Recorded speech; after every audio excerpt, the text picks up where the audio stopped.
Magandang araw. Ako po si Mark Astor Liaga.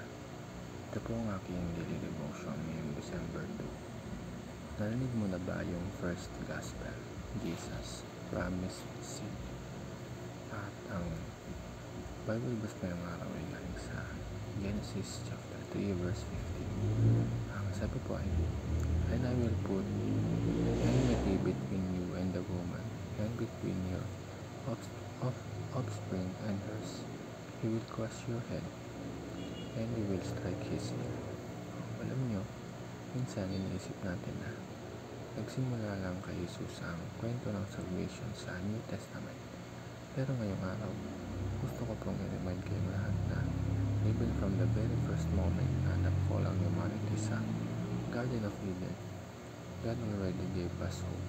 Hindi pa nagsimula ang buong Bible story, pero binigay na agad ni Lord yung unang good news o yung katawag na proto-evangelium na ibig sabihin the first gospel. Dito papasok yung concept natin, which is Jesus the promised seed.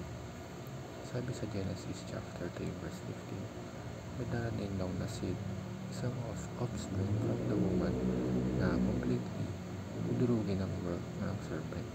Meaning, kahit nagkasala si Adam and Eve, kahit nagkaroon ng separation because of sin, may plano na si God agad. Hindi siya nagpanik, hindi siya nagulat. He already prepared a Savior. At si Jesus yung seed na yun. At hindi lang basta offspring, siya yung victorious seed, born in humility, pero destined for triumph. So, ang first teaching is, Jesus is the seed of the woman. Sabi nga sa Genesis chapter 3 verse 15, her seed. Interesting kasi sa Bible, laging seed of the man ang ginagamit. Pero dito, God purposely changed the pattern. Bakit? Kasi this points to the virgin birth of Jesus. Walang earthly father, pero fully human and fully God. At dito pa lang may kita mo na fulfill na God yung prophecy thousands of years ago. Ang second is, Jesus is the seed of Abraham. Fast forward naman tayo sa Genesis chapter 22 verse 18. Sabi ni God kay Abraham, through your seed all nations will be blessed. At dahil doon, hindi ito tungkol sa marami niyang descendants. Seed is a singular, meaning may isang specific na descendant si Abraham na magiging blessing sa buong mundo. At kung titingnan natin na sa New Testament, si Jesus yung fulfillment dito. Siya yung dumating para dali ng blessings of salvation, hindi lang sa Israel, but to all nations. At last, Jesus is the seed of David.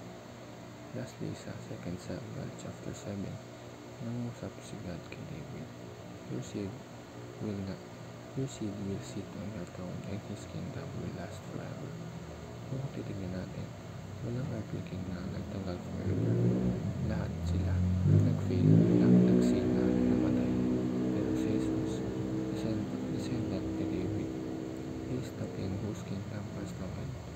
So, ibig sabihin nito, hindi lang siya Savior, he is also king.